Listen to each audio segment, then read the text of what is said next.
long time since the July vlog, when that was before Tom's stock and probably quite a long way away. So welcome to the August vlog. I'm Matt, your usual host. So we're going to start off by going through some of the storage changes which have happened since the last vlog. So it's a little bit of a behind the scenes sort of for what's changed. And in addition to the storage change, I've also been doing quite a lot of other little bits and pieces on projects. So we'll see the storage changes first, and then we'll have a look at some of the projects that I've done.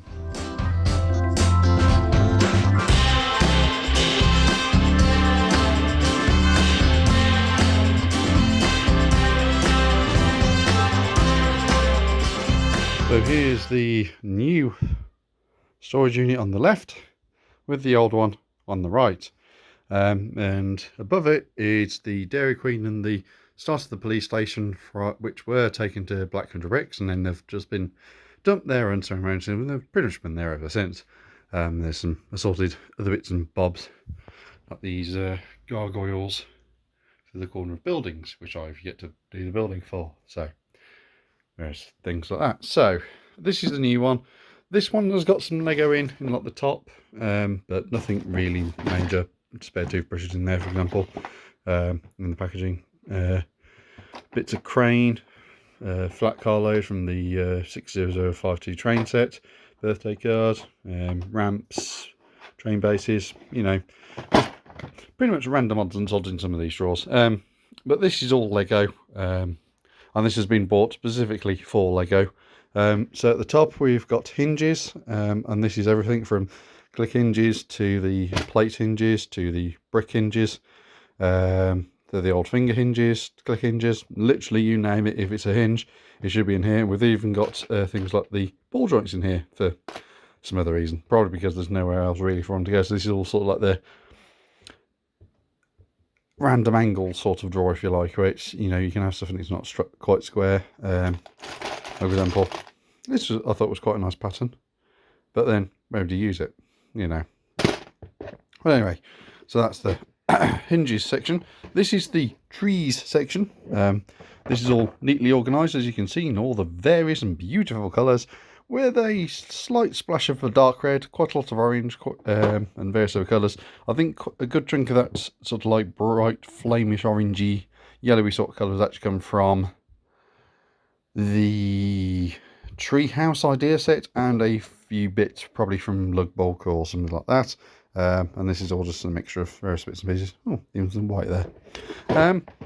Next is a random bits of odds and sods. These, surprisingly enough, these were actually supposed to be elevated railway support, and actually started doing elevated railway sort of history and a few bits and pieces. So they might come back into vogue. It remains to be seen. There's got various columns. The problem I've got with it is that setting this up on a display at a show would take up a lot of room. So what I'm thinking of is that if I ever go down putting an elevated railway in, it's going to be a hint of an elevated railway, and it's just going to be crossing a section, and that's going to be it. So then I only have to build the railway and don't have to build any cars or anything else, because that's kind of be a waste of bricks, to be honest. This is the wheels drawer. Nothing too fancy in here. We've got some old style shop box. We got some mainly Big Ben bricks in here. We got a few other bits and pieces, all different sizes. These are the Diddy train wheels. Yeah, Diddy train wheels. Got some blue, got some green, some red, random axles. This was a wheel. This was supposed to be a leading or trailing wheel set for a Southern Railway tank engine. Never got around to finishing it. And just there's odds and pieces in here. So if so, I've got plenty for projects in the future. Probably won't use a lot of that, but never mind. Next drawer down is the start of the slope section. Now this is actually for the final four in this unit. It's all slopes. So this is one wide slopes. This is the colours which aren't greys, browns or blacks, and there's a reason for that. So this is all by and large stuff that is not used for scenery, or something like that. So this is just the multicoloured stuff. And then again in 2 wide, So you can sort of see I've started dismantling Harry Potter, and some sand green is starting to mingle in. These are some dark red slopes for something or other. And then we have the one wide greys, browns and blacks. Most of the greys you get in multiple colours. There's a few dark browns and reddish browns, but mostly it's just the greys which are different. And then again in two wide, but it seems to be something keeping it opening properly. So yeah, that's it for the drawer. And moving on from the original drawers, we now have the workbench. This is something that pretty much everyone on the channel has seen at least once. And really this focus has been here on the underneath part of the this desk.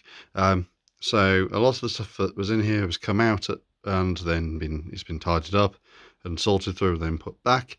So a lot of the clear plastic bags that Bricklink sellers like to use, I've got rid of about half of what I actually had. The bubble wrap's now in a bag that have just been loose, and things have had a bit of a tidy up. There's a few bits have actually gone to go down to the shed as well to save them being in here.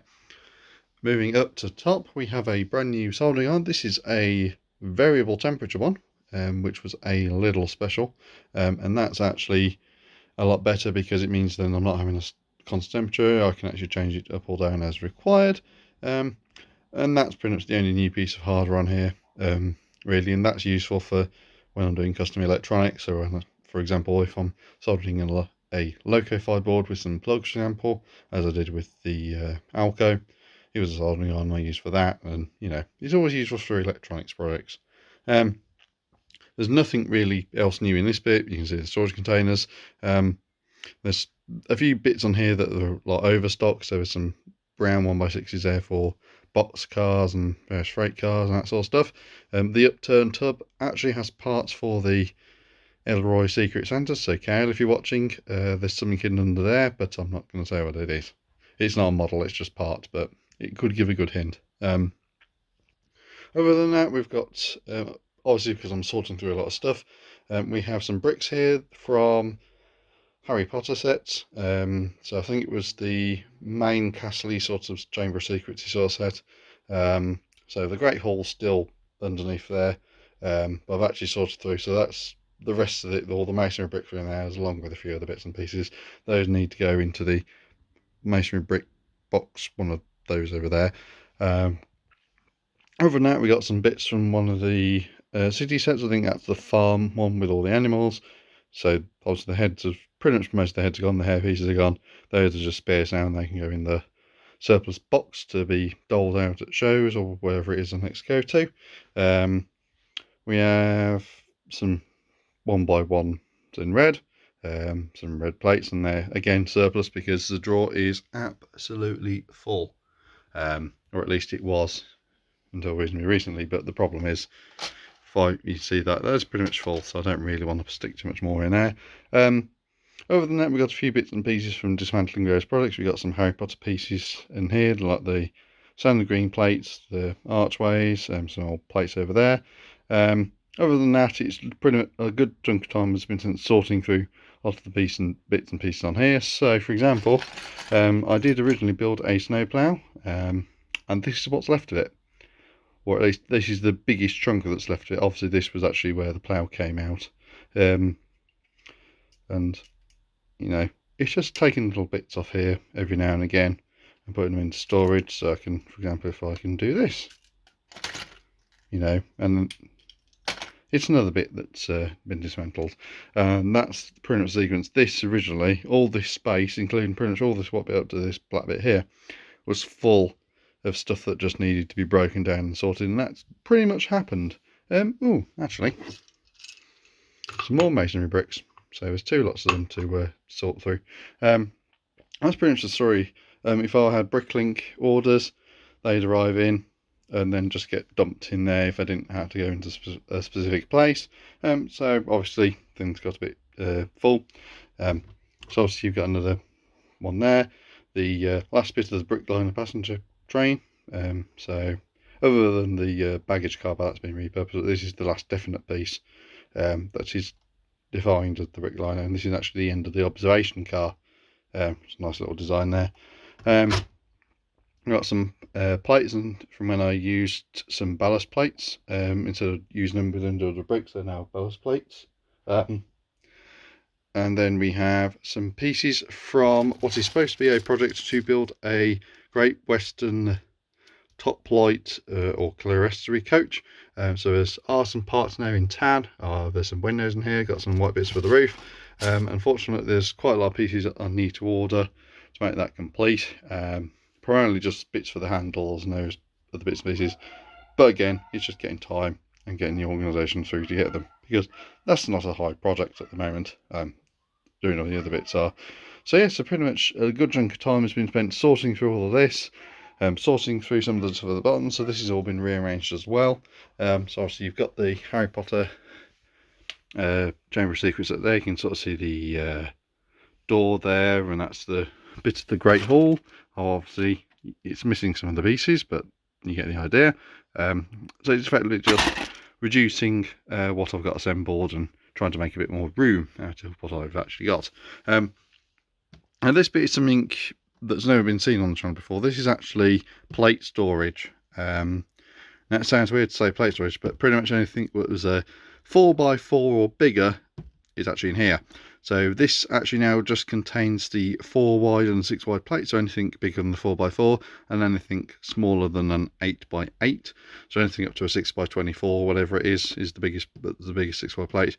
That's all in there. That is just for the browns, the greys and the black colour. A few people will notice if you have a look at some of what I sorted through, I tend to gravitate to putting the grey, the brown and the black together in one box, and then possibly the whites and tans in another one, and then pretty much any other colour in between in the third one, or similar to those lines. So you got all the 4 and 6 wide greys, browns and black in there. Then you've got the 4 wides and 6 wides in other colours in the back there. We've got, you can actually see them there, the 8 wide plates as well. Again, those are organised into the greys, the blacks, the browns. They're at the back along the 8x8s and bigger in fancy colours. Then you've got the 4x whatever in whites, yellows, reds, and the same again, but those are the 6 wides. We've got the box of farm animals, so cows, chickens, pigs, sheep are all in there. No goats, unfortunately, they're a little too expensive. But I do have some aftermarket and third-party imitation Lego ones in there. So there's some brick forge cows and pigs in there. I think there's a couple of Chinese knockoff cows in there, which are like a caramelly sort of colour. It's just a general mixture of animals. This is just 1x1, by 3, and etc. Just big bricks, but not the 2 wide, just the 1x2s and that sort of stuff. The box of Johnny D vehicles and road vehicles, really this needs splitting into 2, because a lot of the vehicles are getting damaged in storage even though they're not really going anywhere. And then just a random box of IKEA electronics. So that pretty much concludes the workbenchy sort of stuff. It's pretty much just been a case of getting bits and pieces and sorting through them. And obviously it's just a bit of a mess generally, so I just need to spend some time tidying up and actually putting stuff away. Now there are some bits and pieces I do want to focus on for storage. So for example, all the arches. So you have 1x4 arches, 1x6 and 1x8 arches, and pretty much anything else. Really, those could do with going away and going elsewhere, because they are literally taking up so much room. They are actually starting to cause a bottleneck for storage because they're full. Effectively, the 1x4s, yeah, sorry, fly. The 1x4s have still got a little bit of freedom in there, and I've used it for grey plates, but realistically, that's full. The 1x6 and 1x8 is actually full, bits of falling out there every so often. And the overflow, which is this one for anything bigger than that, is also getting remarkably full. So realistically, those could also do with being put in a dub. Unfortunately, I'm running out of dubs.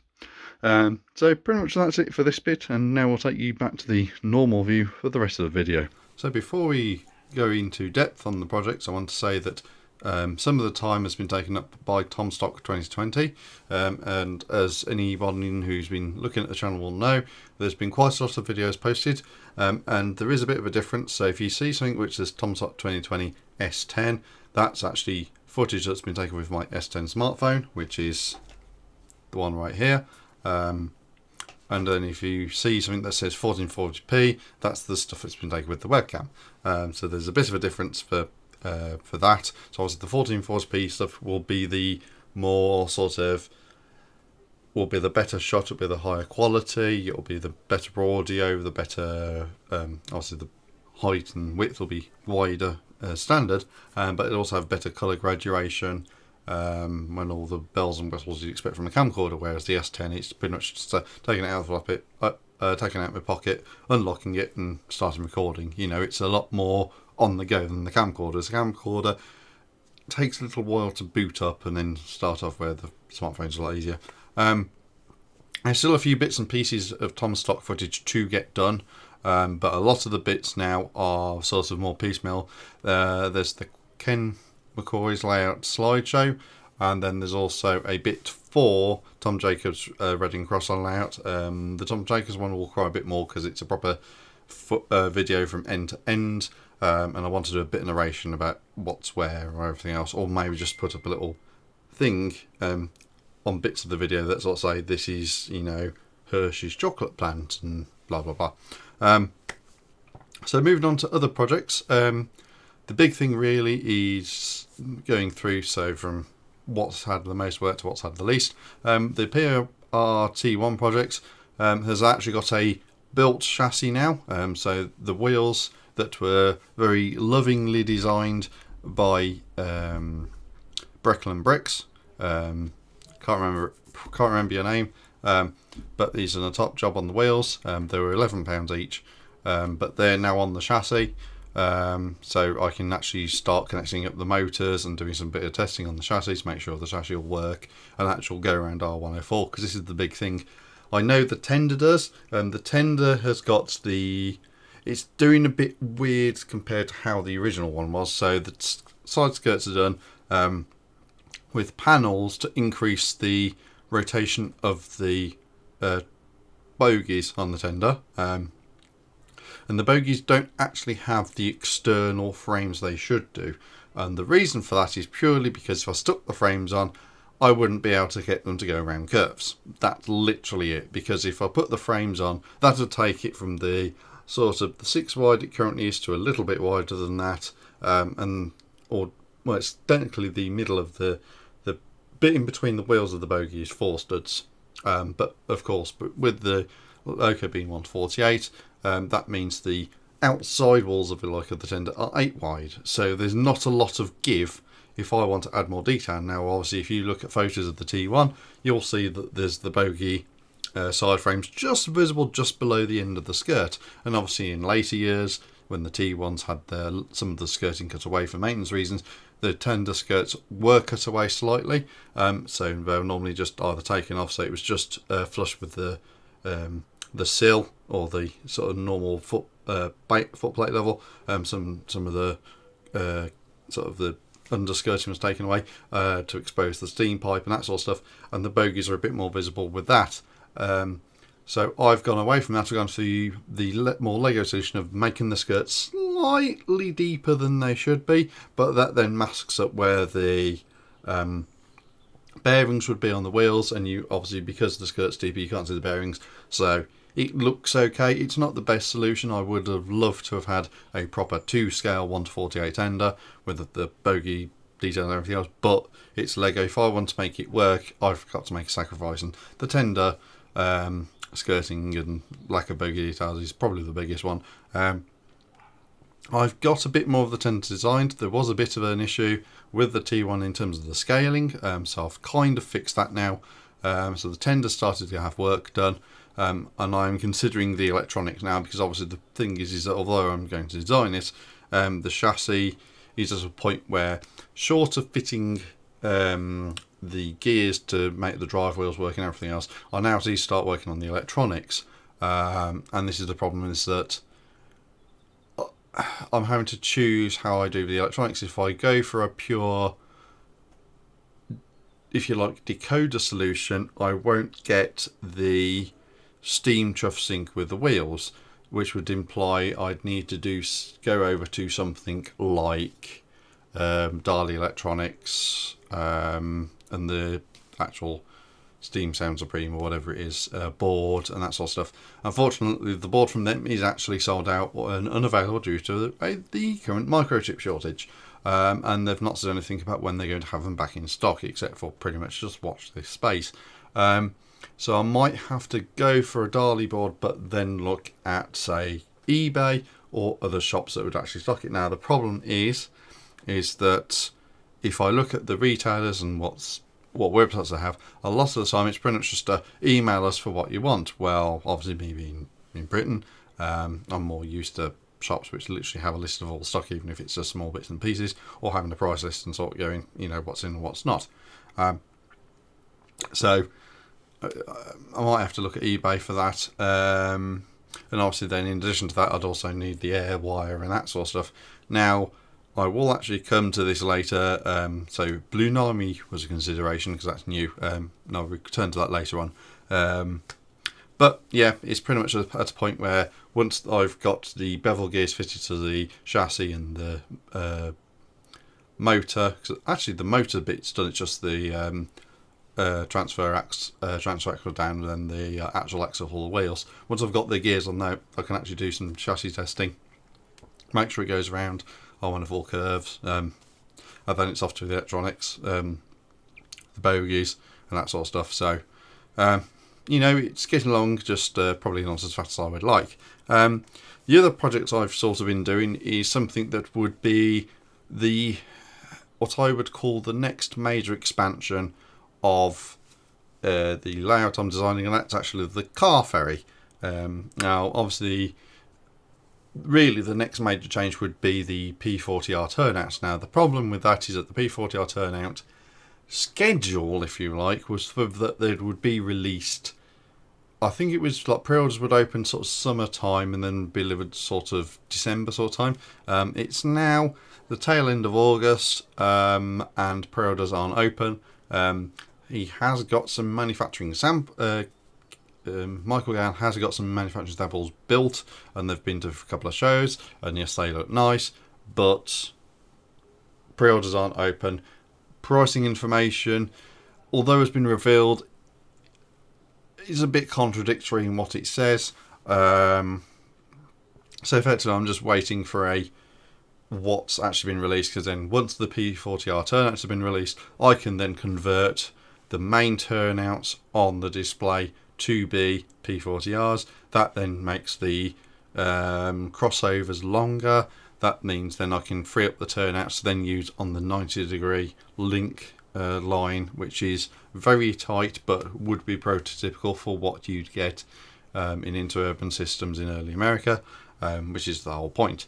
So obviously that's one of the big things. But returning to the car ferry actual thing, I've not done a lot. I have designed it's basically a car ferry apron, to give it a proper title. So effectively it would be where the railroad car ferry would dock for you to load and unload railroad freight cars. So I've got it, if you like, the actual bridge section designed, which is flanked by these.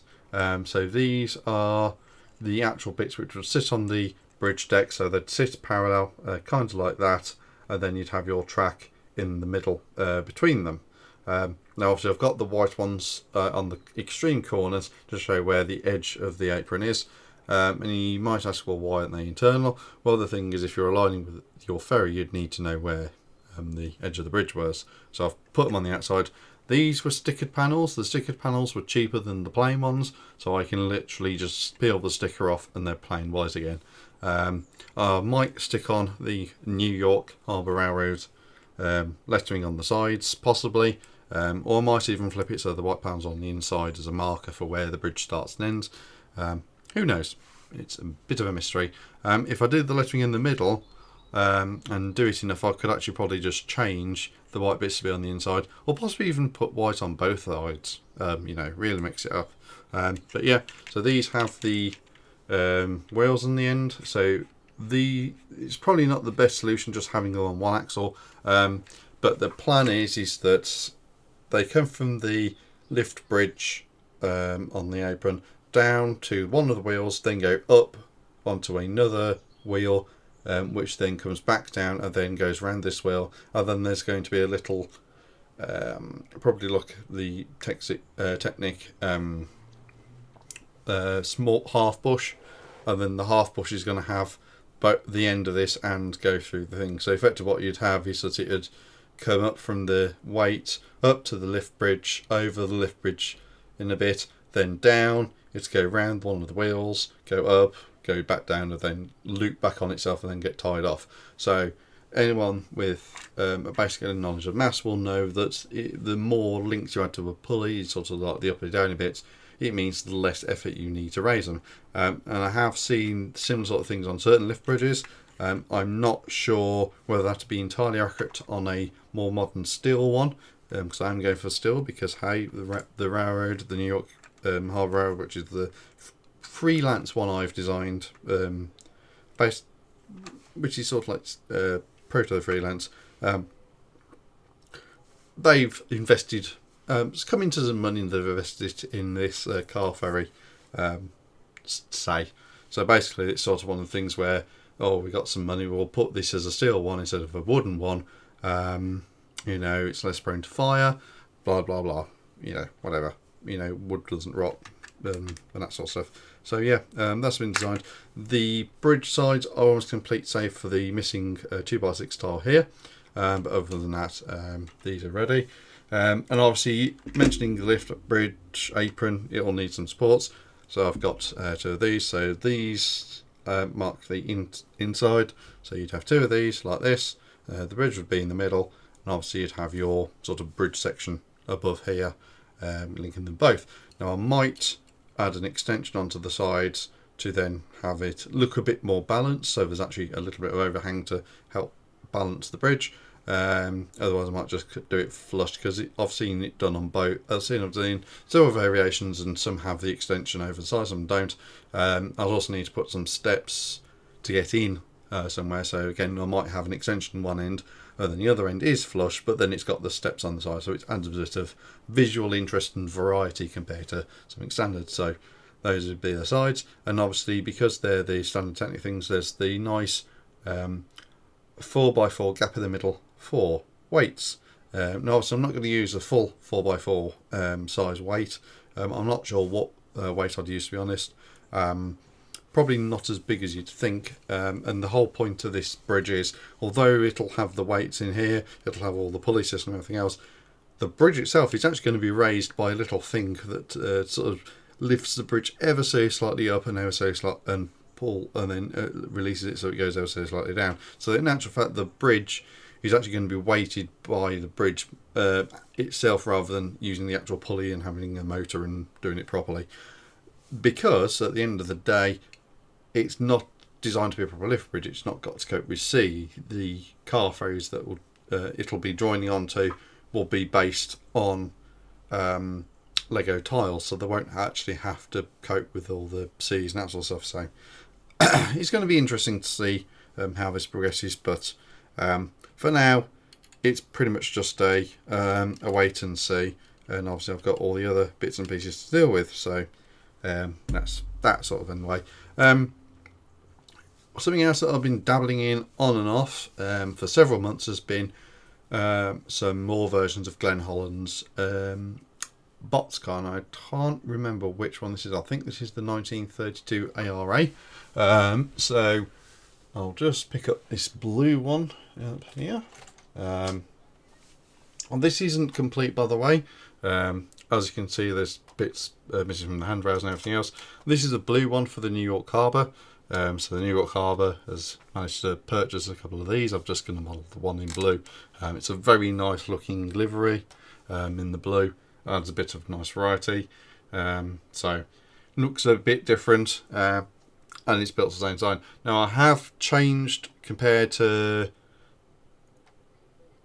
Glenn's version of the doors, so the doors are actually wider because these are only 5 studs wide. I've made these 6, so these are more of a wooden door rather than a steel door, or at least it's a wooden.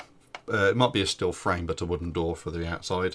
And the reason for that being is that it's a wider door, so it'd be that more cargo can get loaded in and out compared to the 5 stud door version. Now I don't know which railroad had a wider door. I can't remember. I've probably got a photo somewhere. So this will be a New York Harbour one. There's a brown one up there with the wider door. And then I'm going to build a modified version, which is actually going to be for automobile service with the rounded roof. I think it's called the wagon top roof. So I'm going to do a wagon top version for automobile service because it adds a bit of a variety. So I'll just leave this down here until I put it back up later. So that's another bit of stuff I've been working on. And obviously I have mentioned the FX Bricks P40R. I'm just reading my liner notes here. So yeah, that's pretty much just I'm waiting to see what comes out of FX Bricks. There has been some mutterings on Eurobricks about the lack of work being done on the PFX brick. The fact it's been released for 4 years and there's not been an update. We've not had the updated sounds, we've not had the updated sort of software, we've not had this, not had that have been, I wouldn't necessarily quote unquote say promised, but have been talked about, and from Michael and the other people in FX Bricks all said yes, it is something that is going to be done. That's not really happened. The sound in particular, I'd love to have the FX brick, if it had some sort of rotational sensor capability, I'd love to have it and fit it to the T1. But the problem is the sounds it has are not good enough for the T1. They sound a bit tinny and generic. Although I could fit an XL speaker, it probably won't have it might have enough sound, but the problem is it's T1. It's got 2 lots of cylinders. It needs that. This is the thing with T1. It needs that sort of almost a little bit fancier electronics than just some standard stuff you'd stick in it. To make it feel fancy. So anyway, I did mention, and speaking of DCDC and control and that sort of stuff, Soundtracks are going to release Blue Nama, which is their Tsunami system with Bluetooth. Now they've only announced, they've only publicized all the details about their 2 amp version at the moment. There is going to be a 4.4 amp version, which is something I am considering for the T1, but the problem is again the lack of chuff sensor. 2 power sets effectively. If the chuff doesn't work, it's going to annoy me. The Blue Nami, I've ordered 2, and those are the Alco version and the electric version. The reason why I've ordered the Alco version is the Alco version is actually going to go into the Alco H8600. So that is going to get upgraded to Blue Nami. The Logo5 board inside the H8600 is then going to get moved into something else. I'm not going to say what that is yet, but some of you will probably guess from the fact it's not been seen recently, because it's undergoing rebuild and backdating back to something else. So really I think that pretty much brings everything back up to date for August. In terms of personal stuff, it's been busy with work. Stray, I've played through Stray at least once. I am going to go back into the save game to and try and get all the extra bits and the achievements, that sort of stuff. But I'm going to break because obviously we've got the Overwatch event, we've got this, we've got that. It's just been a really busy time, really, since the July vlog. If you got any questions, post them in the comment section. Otherwise, I'm going to call it quits at that. So thank you for watching, and see you in the next one.